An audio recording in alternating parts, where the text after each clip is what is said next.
Good morning, everyone. My name is Rosie Kreka, and I'm one of the youth here at QUF. Welcome to our youth service here at Quimper Unitarian Universalist Fellowship. We aim to be a loving, spirited, and inclusive congregation, and we're glad you're here. I'd like to begin by acknowledging that our physical sanctuary here in Port Townsend, with its water, land, and shorelines, it's the traditional territory of the Clallam, North Salish, and Chimicum people. We honor and acknowledge our Indigenous members and neighbors and vow to restore and sustain these lands. In a moment, we'll light the chalice, but first let us settle our minds and prepare our hearts in this time together with the ringing of our chime.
Thank you, Samantha. It is now time for our chalice lighting ritual. Please join me and Julian. Our chalice lighting words were written by Laura Thompson. Across the distance, the light from within me shines, sending love to all. Across the distance, your light is fuel that warms me and helps to keep my own light burning. Together, we keep the flame of community burning bright.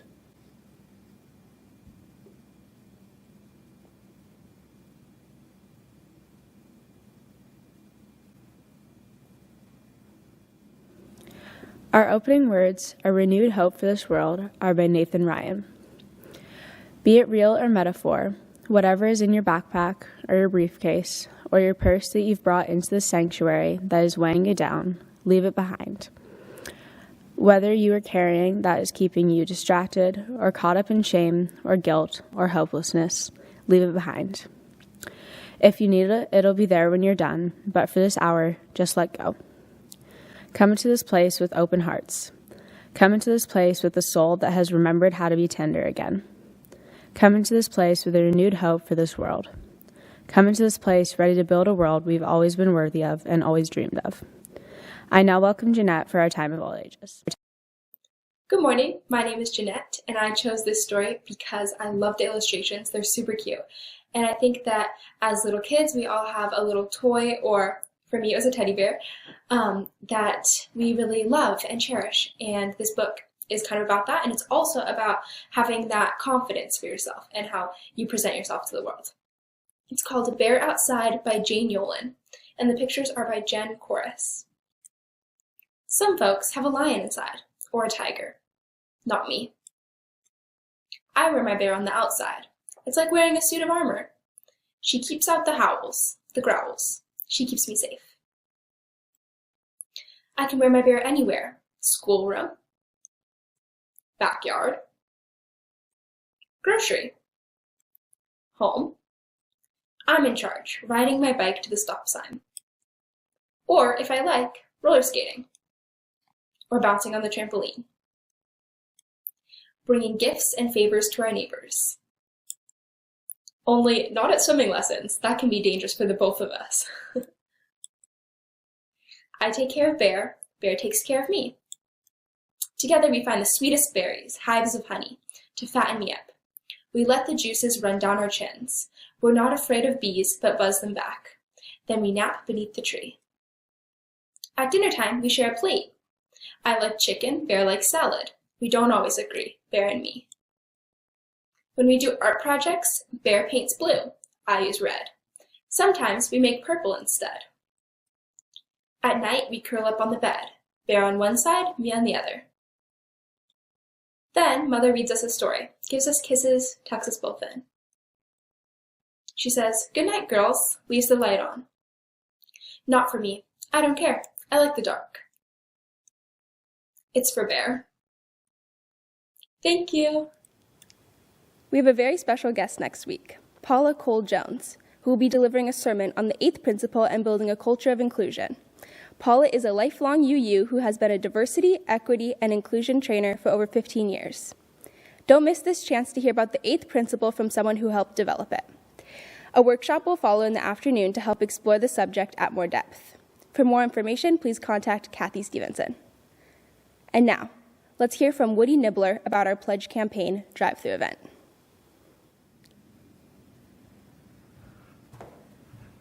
Hello, I'm Woody Nibbler, and I'm here to update you on our Meet the Moment Pledge campaign. Last week, I shared that I've been stressed. Would members and friends be receptive to our message, or are we barking up the wrong tree? Would it be easy to get people to pledge this year, or would it be like pulling teeth? Are you like me, a stress eater? I was so stressed last week that I ate all my shoe trees. But fortunately, I've got great news. We had a wonderful turnout on Sunday. Nils Peterson, Kathleen Croston, and Patrick Langley greeted people and directed traffic. Joyce Francis took the pledge cards and put them in the elegant blue mailbox and rang the bell. Joanna Sanders offered toothsome cookies baked by Colleen Johnson and Carl Bach. Yum, yum. Colleen Johnson, Kate Franco, and Christine Tweed offered mini cheese treats. Sherry Madro and Susie Gorski handed out delightful goodie bags. David Bowman was so thoughtful, he brought me a treat. The Reverend Kate Law greeted people and got into the dance line. Only one complaint was lodged on Sunday. We'd forgotten to get dog treats, as you can see from these hang-dog looks. But otherwise, it was a wonderful event, even though some rain came down. You're probably wondering how the campaign is going. Let's have people pledged. You bet. On Sunday, 80 people came by and turned in 60 pledges. People have also pledged online and by mail. I've logged some statistics on the Majestic Logometer. So far, over $300,000 has been pledged. We now have 58% of our dollar goal and 38% of our households have pledged. We've taken a big bite out of our goal. Robin Steeman has been on the QUUF Pledge Committee since 2002. She told me one of the most challenging aspects of the pledge campaign is getting all the pledges in. Some pledge early and eagerly, and some need more time, but the Finance Committee needs this information so they can craft our budget for the upcoming fiscal year. Ideally, you'll pledge online or get your pledge in the mail today if you haven't already. We can really help our Pledge and Finance Committee do their work if we get our pledges in by the March 31st deadline. At the risk of sounding sappy, we have an opportunity to help build a strong future for QUUF if we all chip in. Knock on wood, we'll reach our goal, and I'll end up sleeping like a log. Let's meet the moment together. Thank you.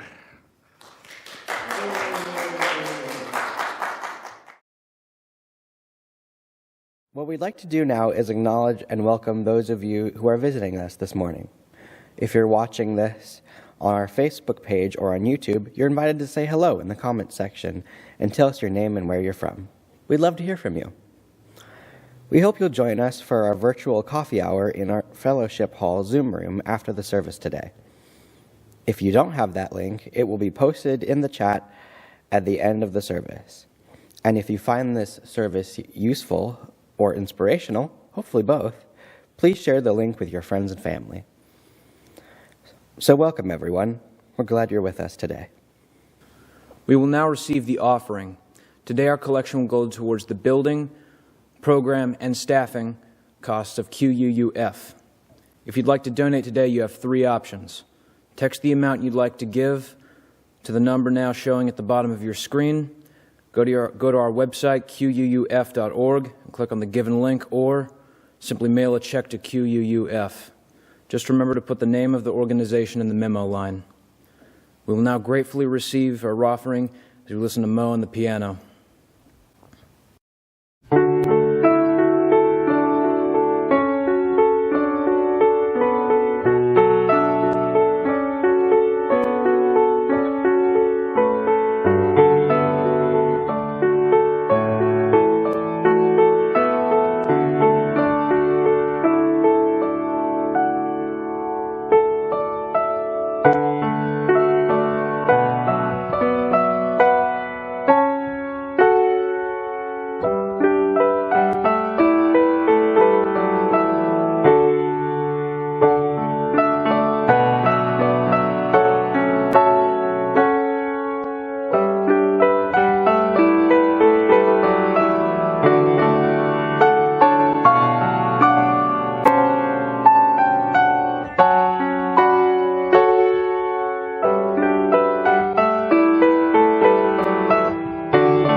Thank you, Mo.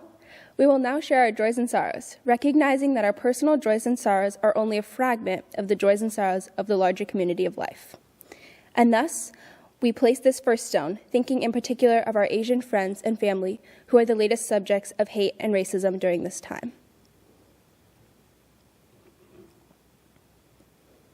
And now, within the congregation, a candle of joy for Nan Toby Terrell, as her poem, A Visit to Bubba, has received first place in adult poetry by Tide Pools magazine. Over the years, several of her poems have been published, but this is the first time she has won first prize.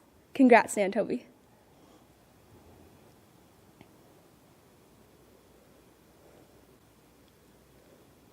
We also have a candle of joy for Nils Peterson, who just passed the Washington State Bar. Although he had a lawyer for many years elsewhere, he decided to take the Washington Bar so he could use his skills to serve our community. Congrats, Nils.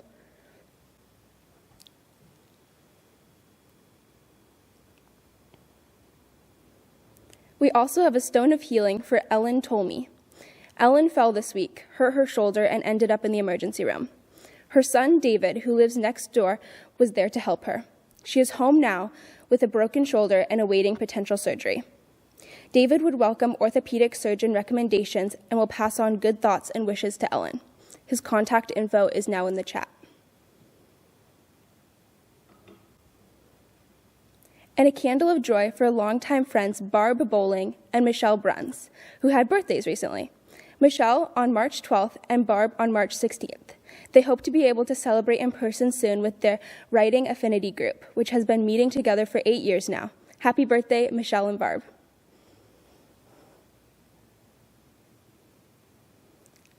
Also today, Amy Johnson and Ben Riordan's daughter, Ewan, turns 2 years old. Amy said, "It's amazing how fast the time has gone. I love watching her grow and become this incredible little person right before my eyes." We light a candle of celebration for Ewan.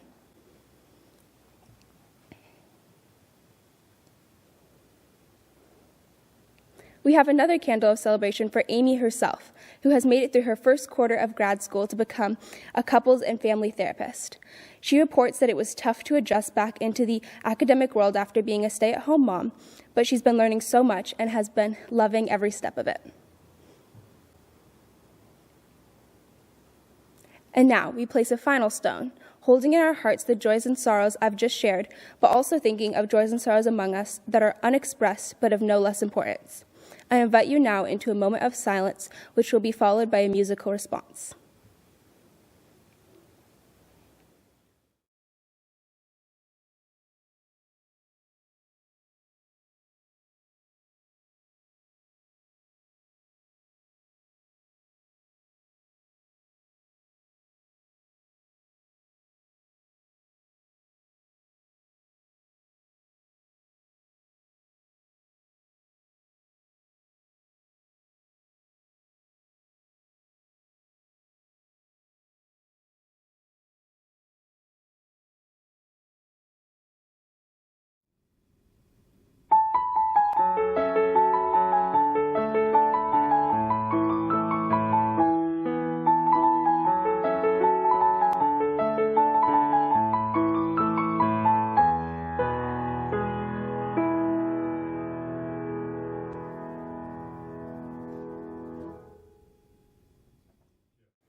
I'll be reading Okay by Suhaila Swajal Islam, age 15, Brooklyn. What's it like being a teenager in quarantine? It's the same, I guess. Except time passes more slowly, and you're not allowed to go outside. It's feeling exhausted from all the schoolwork and touch-starved because your friends aren't there. Suddenly, the 2-bedroom apartment you share with your 5 family members finally begins to feel cramped. It's feeling terrified because you share a room with your COVID-positive aunt who refuses to see a doctor. And you can hear Dad coughing through the walls. And your mom at 2 a.m.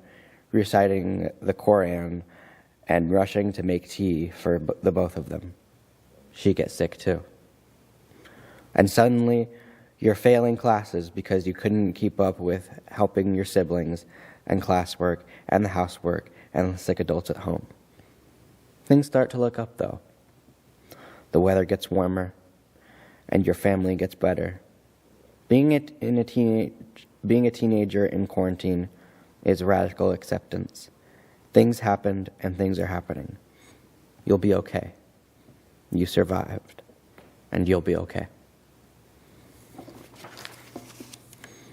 Our special music today is Dirtmouth by Christopher Larkin, performed by Aidan Murney on the piano.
Good morning, everyone. All the way from Brennan with questionable Wi-Fi, but... Oh, hold on. Weak signal. We're trying to get it back. fabulous taste. Please welcome to the pulpit, the one and only, Mo. Thank you. Good morning, you all. Hailing from just up the hill with Zoom-induced anxiety and incredible knowledge of all things RuPaul's Drag Race, thank you to my co-culprit on the pulpit, Hope. I feel like I've only seen you on Zoom this year. It's wild to see you in person. You have feet? Wait, are you a senior? Yes, I am. How's school been for you this year? Wait, stop. High school sucks because there are these people you get connected to and they just leave. I haven't even met any of the freshmen this year. Do you feel like you've learned everything this year to graduate? Yeah, honestly, I feel a little bit fraudulent about school. Like, I'm not learning as much as I used to. But I think I'll be okay in the world. School has really been a different experience, hasn't it? When I go to school, I'm so on, and I'm funny all the time. The wit comes out. But on Zoom, I don't talk or anything. I'm still tired all the time. I have a hard time connecting with people on Zoom. It's awkward. I'm not very good at doing things that I like if I stop. Like, I used to see my friends 5 times a week, and now we don't even text. It's hard to keep up. Now, I only see 15 people at school, and only twice a week. Normally classes have 30 people and they all switch out. And now you usually see 400 people throughout the day, but now there's no variety and it's a study hall. And while we're there and we switch classrooms, but we're not really taught much. Yeah, I only go once a week in person. Do you still feel like you've been able to connect with people? It's been really hard. I overall have a difficult and challenging sense of loss. I never see friends or connect with folks anymore. Also, my Wi-Fi connection is so bad. Sometimes I can't even join in with other people. Wait, Mo, are you still there? What? Sorry. Oh, sorry, yes. Connection is an issue everywhere, it seems. Well, I know we've had some tough times over this year, but I've also really enjoyed getting to see you in youth group, and I think we've learned some pretty important lessons, too. Yes, we have. There are ways we have come together, and this experience is definitely something we'll be able to talk about for years to come. Hi, my name is Hope, and I might be a little bit delusional. I know I'm talented, stunning, and hilarious, but I'm referring to something different, external. I have unrealistic expectations. Coming out of 8th grade, for example, I thought that high school was going to be the best thing that ever happened to me. The best time of my life, packed with loads of new friends and endless fun. Spoiler alert, it was not. I came home defeated for the first few months of freshman year, with the occasional after-school Pandamore breadsticks being one of the only reprieves. I got used to high school, though, so don't you be worrying too much. I had a similar thing happen when I found out that in-person school was going to close for a while. I was convinced that I would become fluent in Spanish and read 100 books. I thought the pandemic would be like an extended vacation, and I would thrive. I'm sure you're looking at your screen and thinking, she looks all right. I mean, just look at that fabulous bow tie. And you're right, I do wear some fashionable clothes. But the pandemic has been tough. We've all lost something in the last year, whether it be an opportunity or experience or someone we've loved. This past year, I've learned new things about myself. For instance, I despise Zoom. Hater guts. In February, I didn't even know that Zoom existed. I learned that trying to finish high school online is challenging as well. Sitting in front of a computer all day is draining. At the end of the day, I feel like I've been exercising for hours. There are also differences in my classes that come with technology. Some of my teachers don't know how to use Zoom well, and those who do dislike it. Often, our Wi-Fi won't work to the extent that I have to change my behavior to participate in class. I'm constantly looking at how full my little slice of Wi-Fi pie on the bottom of the screen is, so I know if I need to turn off my video before I speak or just use the chat instead. There's an awkwardness that comes with video conferencing territory. You can't engage in side conversations with your friends. The whole group will hear everything. My friends and I have reverted to texting now if something truly remarkable happens during class that we must talk about. Before all this, I used to sit in class and make witty comments at a relatively low volume. It wouldn't distract the teacher, but people paying attention to me would get a little show. I miss that. I miss being able to make people laugh in that way. Laughter is my favorite form of connection. Sometimes, all I can do is distract myself from how I'm feeling, from what a wild year it's been. I'll do little things to take care of myself, even if it means I'll end up turning in some homework late. I love taking my dog Cosmo to the woods. He gets to run off leash, and I get to strut the trail to my favorite music. Sometimes I do this at home, too. I put on a fun outfit and turn the music up nice and loud. It's best when no one else is home, though. My family has not yet come to fully appreciate Lady Gaga's Chromatica album. These distractions are enough to get me smiling again, and I think these short-term fixes are okay. Even though it's been difficult, we've all adapted in some way. The students in my class are creative and passionate and don't want to keep missing out on our high school milestones. We're all coming up with ways to have a nice 3 months, the remainder of our senior year. Prom will be at the tennis courts this year, where we can dance and celebrate in person. I, as I'm sure many of you, have adapted personally too. I go on lots of walks with my friends now, and I've gotten to spend more time outside. Plus, I wouldn't have been able to write this sermon without the experiences of this year. Hello. My name is Mo Gardner, and this day for me marks the beginning of a new life. A year ago, for many of us, a life that has caused so much despair, heartbreak, loss, and challenges, but also has allowed growth, new opportunities, and something that I have never really seen or known in my life this way before: unity. I will never forget the Friday afternoon at high school. It may be the last normal day of my high school life. I was working in the coffee shop and I heard news that we would have to close down the school for 6 weeks. I was so excited that day. It was like an extra spring break added in the school year. I remember having to quarantine from all my friends at home, but it was not so bad. I got to work on a lot of things and kept myself pretty occupied. I started learning French so I could at least understand some when I would go to my trip to Paris next year. And honestly, my life can be so stressful and chaotic at times. It was very nice to stay home for that 6 weeks. Then, that 6 weeks turned into 6 months. We had to start doing distance learning, which was not new to me since I had already done a homeschool program similar to this.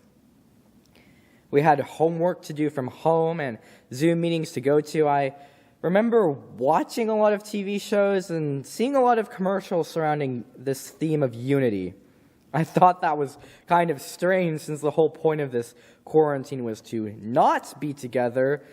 We were told to social distance, a phrase I was not a fan of, not because I did not believe in social distancing, but rather in the way that it is worded. Social distancing. This should not be the time to distance ourselves socially. We need to come together more than ever. We need human connection. We need to see each other, even if it is over Zoom or over the internet. And it feels like the whole world was shut down at this time.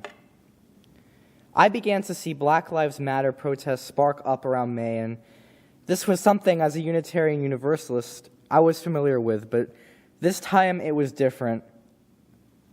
I began to see the name George Floyd and Breonna Taylor surface around places like Twitter and Instagram. It was soon that I found out what had happened to these innocent people. I was outraged, like so many Americans and people around the world, to see the power that these police officers have and people in our government, people who we are supposed to trust, and how they can kill and take another innocent human being's life away from them because of their race. It was so heartbreaking. Then what happened next was inspiring, hopeful, and life-changing. Instead of sitting in silence and accepting the system, people went to the streets. They protested and let their voices be heard. They saw injustice and stood up for it because they knew that we are a union, that 10, 100, thousands, millions of people's voices would be stronger than the world if they all spoke together as one. This year, we went to the polls and let our voices be heard, and they were. We made sure that we continue to fight this flawed system, and we came together to fight the coronavirus pandemic. We came together to fight systemic racism, to fight homophobia, to fight voter suppression. We, the human race, are the most powerful force in the world. Are we going to come together to create a peaceful world or one of hate? That is not the fate of humanity, but rather in every single individual's hands. You have a voice. What are you going to do with it? In November of 2020, I created a slideshow video which featured many powerful and life-changing photographs that have encaptured the year of 2020. And it will be playing for you now. Thank you.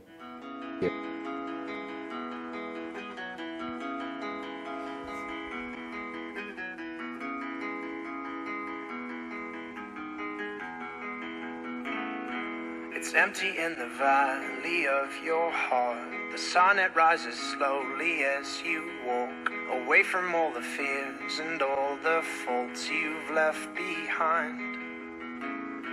The harvest left no food for you to eat. You cannibal, you meat eater, you see. But I have seen the same, I know the shame in your defeat. But I will hold on hope, and I won't let you choke on the noose around your neck. And I'll find strength in pain, and I will change my ways. I'll know my name as it's cold again.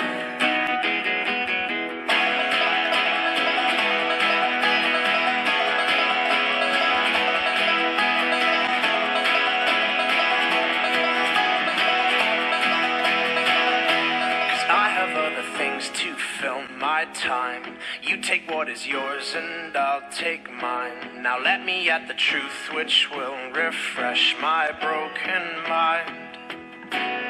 So tie me to a post and block my ears. I can see widows of orphans through my tears, and know my call despite my faults and despite my growing fears. But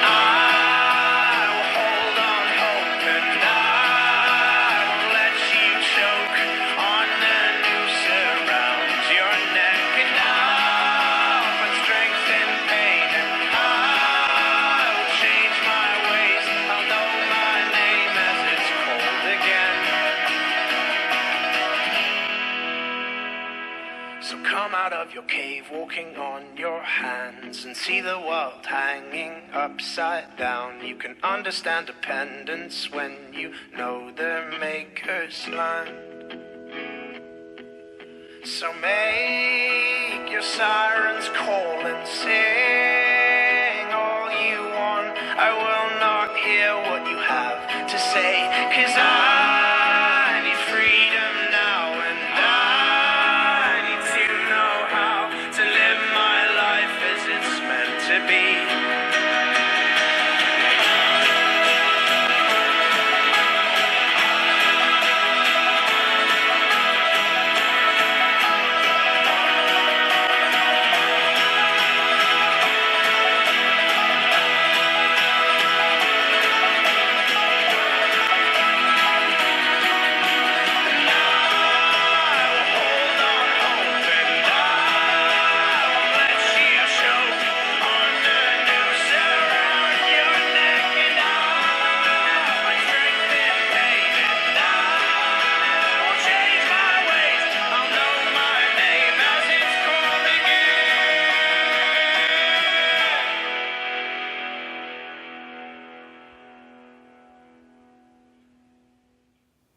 We extinguish our flame, but not the light of truth, the warmth of community, the fire of commitment, or the power of transformation. These we carry in our hearts until we are together again.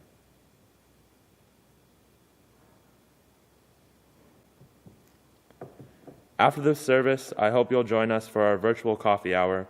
What you can expect is to be placed in a Zoom room with one of our coffee hour hosts, who will facilitate personal check-ins as well as reflection questions on the sermon topic. I hope to see you there. But first, let us turn our attention to our group, who will now sing our postlude. Lord, prepare me to be a sanctuary, each made holy, tried and true, and with thanksgiving we are a living sanctuary for you. Lord, prepare me to be a sanctuary, each made holy, tried and true, and with thanksgiving we are a living sanctuary for you. Lord, prepare me to be a sanctuary, each made holy, tried and true, and with thanksgiving we are a living sanctuary